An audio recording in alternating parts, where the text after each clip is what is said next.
الله وبركاته الحمد لله رب العالمين والعاقبة للمتقين والصلاة والسلام على أشرف الأنبياء والمرسلين أما بعد فأعوذ بالله من الشيطان الرجيم بسم الله الرحمن الرحيم عن أبي هريرة رضي الله تعالى عنه قال قال رسول الله صلى الله عليه وسلم حق المسلم على المسلم ست إذا لقيته فسلم عليه وإذا دعاك فأجبه وإذا استنصحك فانصحه وإذا عطس فحمد الله فشمته وإذا مرض فعده وإذا مات فاتبعه رواه مسلم رب اشرح لي صدري ويسر لي أمري واحلل عقدة من لساني يفقهوا قولي سبحانك لا علم لنا إلا ما علمتنا إنك أنت العليم الحكيم. محترم سامعین و حاضرین مجلس، ہمارے بیچ موضع حسین آباد کی ایک علمی شخصیت فضیلت الشیخ حضرت مولانا محمد اسلم مدنی حفظہ اللہ تشریف فرما ہے. انشاءاللہ آپ کا پرمغز اور بصیرت افروز خطاب ہوگا. آپ کی موجودگی میں میں کچھ کہوں بہرحال مناسب تو نہیں لگتا، لیکن شیخ محترم کی اجازت ہے، اس لیے میں چند منٹ کچھ باتیں آپ کے سامنے رکھنے کی کوشش کروں گا. رب العالمین سے دعا ہے مولا کریم ہم سب کو کہنے سننے سے زیادہ عمل کرنے کی توفیق عطا فرما، آمین. محترم سامعین، میں نے مسلم شریف کی ایک حدیث آپ کے سامنے پڑھی ہے جس کے راوی ہیں حضرت ابو ہریرہ رضی اللہ عنہ. ابو ہریرہ رضی اللہ عنہ ایک ایسے صحابی ہیں جن سے سب سے زیادہ حدیث مروی ہے، سب سے زیادہ انہوں نے حدیث روایت کیا ہے. ابو ہریرہ رضی اللہ عنہ کہتے ہیں کہ اللہ کے نبی صلی اللہ علیہ وسلم نے ارشاد فرمایا حق المسلم علی المسلم ست.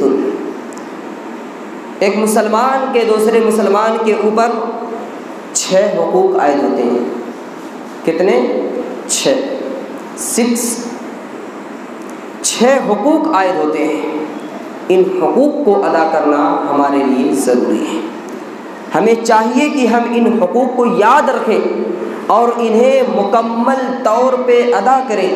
اور سچ بتاتا ہوں، اگر ہم ان حقوق کو یاد رکھ کے اسے ادا کریں گے تو انشاءاللہ اس کا بہت فائدہ ہوگا.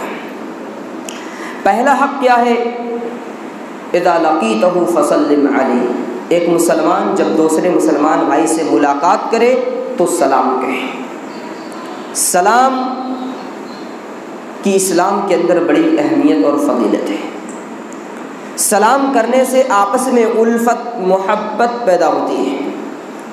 ایک حدیث کے اندر ہے کہ اللہ کے نبی صلی اللہ علیہ وسلم نے فرمایا لا تدخلوا الجنة حتى تؤمنوا.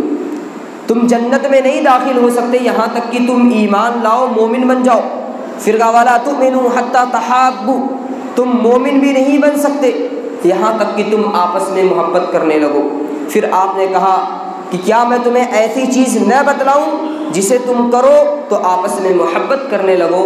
پھر آپ نے کہا افشوا السلام بینکم، اس سلام کو آپس میں عام کرو، پھیلاؤ.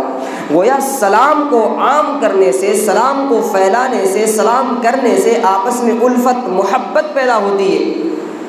لہذا ہم مسلمانوں کو چاہیے کہ ہم سلام کو عام کریں، ہر چھوٹے بڑے کو ہم سلام کریں، معروف غیر معروف کو سلام کریں، جان پہچان ہو نہ ہو سلام کریں. یہ نہیں کہ جان پہچان کے لوگوں تک ہم سلام کو محدود کر دیں. آج ہمارے معاشرے کے اندر یہی ہے کہ ہم جن کو پہچانتے ہیں سلام کرتے ہیں، جن کو نہیں پہچانتے سلام نہیں کرتے. سلام یہ جان پہچان کے لوگوں تک محدود ہو چکا ہے. کوئی کبھی کسی سلام کر دیا، اگر جان پہچان نہیں ہے تو وہ گھوم کر پیچھے دیکھتا ہے، یار مجھ سے سلام کیا، کوئی جان پہچان ہے کیا؟ یعنی یہاں تک ہمارا معاملہ بن چکا ہے. ایسا نہیں ہونا چاہیے. ہم کسی کو پہچانتے ہو نہ پہچانتے ہو، اگر وہ مسلمان ہے، لا الہ الا اللہ کا پڑھنے والا ہے، تو ہمیں اسے سلام کرنا چاہیے، اور سلام میں جو پہل کرے یہ افضل ہے، یہ بہتر ہے۔ اور سلام کرنے میں اللہ تعالیٰ ہمیں اجر دیتا ہے، ثواب دیتا ہے۔ اللہ کے نبی صلی اللہ علیہ وسلم کی حدیث سے واضح طور پہ یہ بات ثابت ہے کہ اگر کوئی کہتا ہے السلام علیکم تو اسے 10 نیکی، السلام علیکم ورحمۃ اللہ 20 نیکی، السلام علیکم ورحمۃ اللہ وبرکاتہ اگر کہتا ہے تو اسے 30 نیکی ملے گی۔ سلام کرنے پر بھی ہمیں اجر ملتا ہے، ثواب ملتا ہے۔ لہذا ہمیں سلام کو عام کرنا چاہیے، ہر چھوٹے بڑے جان پہچان ہو نہ ہو ہر ایک سے ہمیں سلام کرنا چاہیے۔ سلام سے آپس میں الفت محبت پیدا ہوتی ہے، اور یہ مسلمان کے جو 6 حقوق ہیں ان میں سے ایک ہے۔ دوسرا حق وَإِذَا دَعَاكَ فَأَجِبْ، ایک مسلمان بھائی جب آپ کو دعوت دے تو ہم اس کی دعوت کو، آپ اس کی دعوت کو قبول کریں، دعوت ولیمے کی ہو یا عام کوئی دعوت ہو، ہمیں ان کی دعوت کو قبول کرنا چاہیے، دعوت کو ٹھکرانا نہیں چاہیے۔ معاملات کس کے آپس میں گڑبڑ نہیں ہوتے، بحیثیت انسان معاملات ہوتے ہیں لیکن معاملات کا حل بھی ہے۔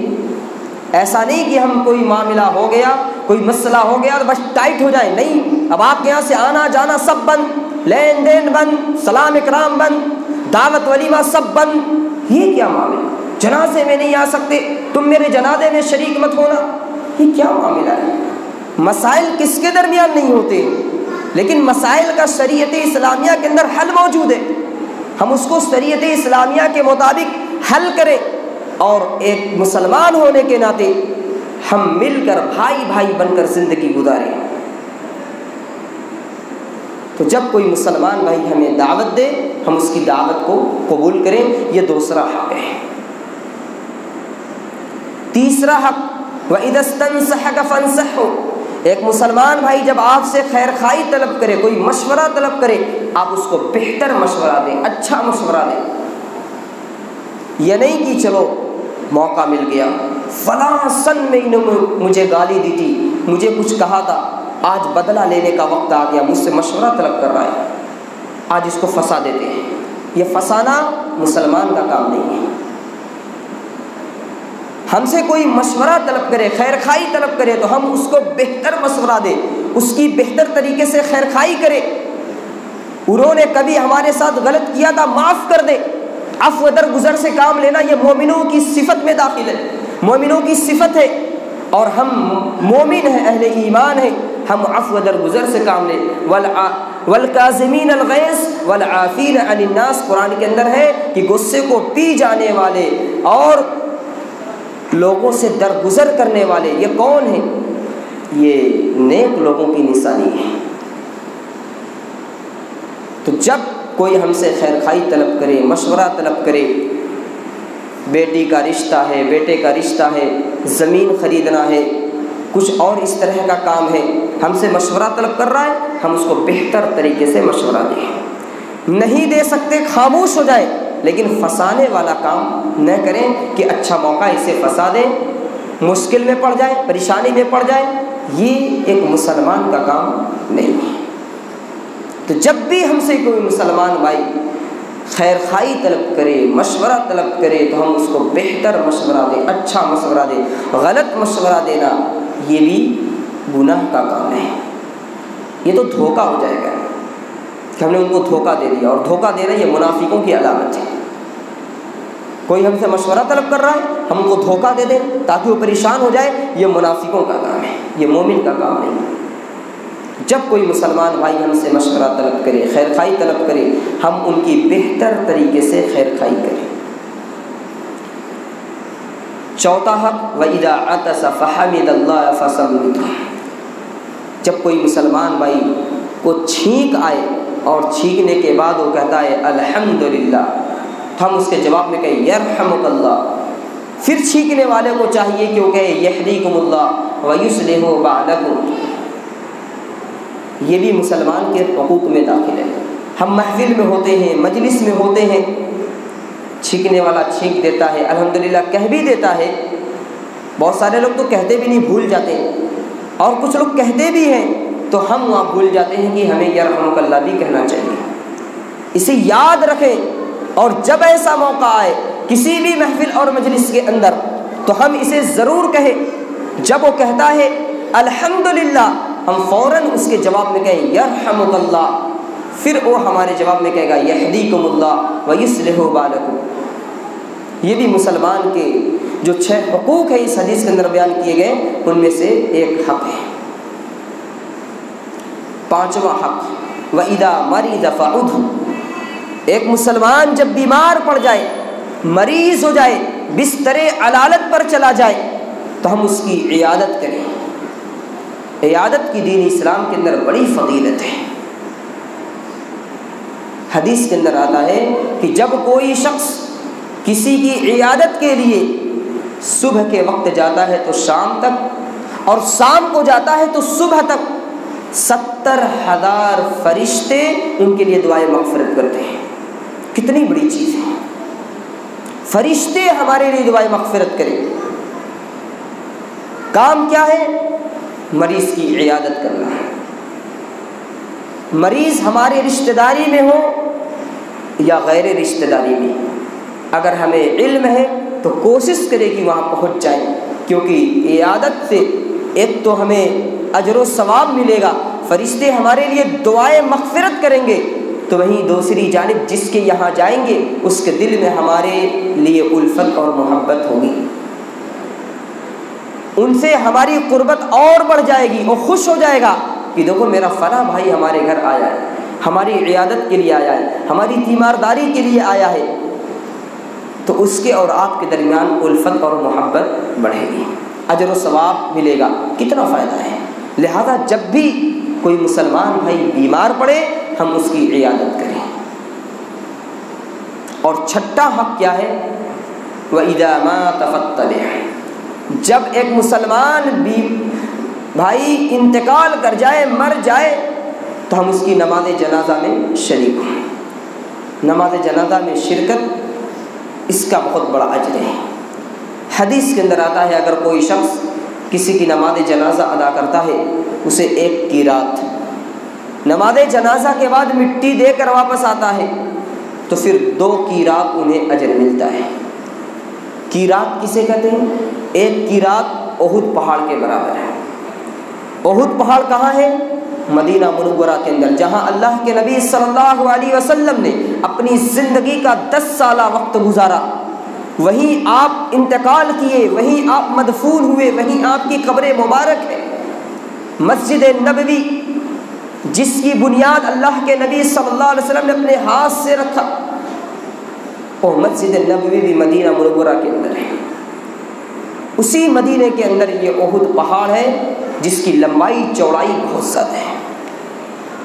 اس احد پہاڑ کے برابر 1 قیراط، یعنی 2 قیراط 2 احد پہاڑ کے برابر۔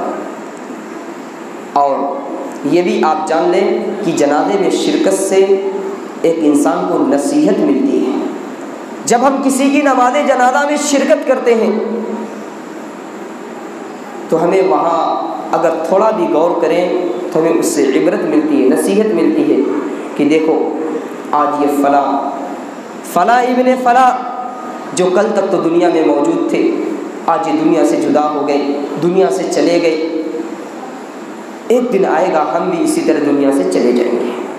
اس کے اندر عبرت بھی ہے، نصیحت بھی ہے، اور جو عبرت حاصل کرنا چاہے اس کے لیے عبرت ہے، اور جو یوں ہی جائے ہنسی مذاق کرتے ہوئے اور یوں نماز جنازہ پڑھے واپس چلا آئے، اسے کیا عبرت محسوس ہوگی، کیا عبرت حاصل ہوگی؟ جو غور و فکر کرے کہ ایک دن ہمیں بھی یہاں آنا ہے، ایک دن ہمیں بھی اسی قبر کے اندر دفن ہونا ہے، اللہ کے یہاں حاضر ہونا ہے، اپنے اعمال کا اللہ کے یہاں حساب دینا ہے۔ دنیا کے اندر تو عمل ہے، حساب نہیں، لیکن آخرت میں حساب ہوگا، عمل کا موقع نہیں ہوگا۔ اگر ہم سوچیں تو عبرت بھی ہے۔ تو نماز جنازے میں شرکت کی بڑی فضیلت ہے، اور یہ شرکت، یہ مسلمان کے جو 6 حقوق ہیں آپس میں، ان میں سے 6واں حق ہے کہ ایک مسلمان بھائی جب انتقال کر جائے، دنیا سے جدا ہو جائے، مر جائے، ہم اس کی نماز جنازہ میں شریک ہوں۔ یہ نہیں کہ رشتہ دار ہے، مالدار ہے، چلو، غریب ہے، کوئی رشتہ نہیں، چھوڑ دو، ایسا نہیں ہونا چاہیے۔ حتی الامکان یہ کوشش ہو کہ جو بھی انتقال کرے ہم شریک ہوں۔ البتہ یہ بات ضرور ہے کہ نماز جنازہ یہ فرض عین نہیں ہے، یہ فرض کفایہ ہے۔ گھر کے ایک فرد نے پڑھ لیا تو بھی کافی ہے، محلے کے ایک شخص نے پڑھ لیا تو بھی کافی ہے۔ جسے نماز فرض عین ہے، گھر کا ایک فرد پڑھ لے، تمام لوگوں سے یہ ثابت نہیں ہوگی، سبھی لوگوں کو پڑھنا ضروری ہے، لیکن نماز جنازہ یہ فرض کفایہ ہے۔ لیکن اس کی اہمیت اور فضیلت اس قدر زیادہ ہے، لہذا ہمیں نماز جنازہ میں ضرور بضرور شرکت کرنا چاہیے۔ اور یہ مسلمان کے جو 6 حقوق ہیں ان میں سے 6واں حق ہے۔ اگر ہم اسے ادا کرتے ہیں، اس پر مکمل طور پہ عمل پیرا ہوتے ہیں، ان 6 حقوق کو اپنی زندگی میں نافذ کرتے ہیں تو اس کے بہت سارے فائدے ہیں۔ دنیا کے اندر بھی اس کا فائدہ ہمیں حاصل ہوگا اور بعد مرنے کے بھی اللہ تعالیٰ ہمیں اجر عظیم عطا کرے گا۔ لہذا میری یہی درخواست ہے کہ ہم ان باتوں پہ عمل کریں۔ لمبی تقریر ہو، عمل نہ ہو، بیکار ہے۔ مختصر بات ہو، اس کو ہم اپنی زندگی کے اندر عملی جامہ پہنائیں، اس پر عمل کریں تو یہ ہمارے لیے فائدہ مند ہے۔ تو میری یہی درخواست ہے کہ ہم اس حدیث پاک کے اوپر عمل کر کے اپنی زندگی گزاریں۔ اللہ رب العالمین سے دعا ہے مولا کریم ہم سب کو اس حدیث پاک کے اوپر عمل کرنے کی توفیق عطا فرما۔ اللہ تعالی ہم سب کو نیک اور صالح عمل کرنے کی توفیق عطا فرما، جب تک زندہ رکھ دین اور ایمان پر، جب ہمارا خاتمہ ہو خاتمہ بالخیر ہو۔ آمین۔ وما علینا الا البلاغ۔ السلام علیکم۔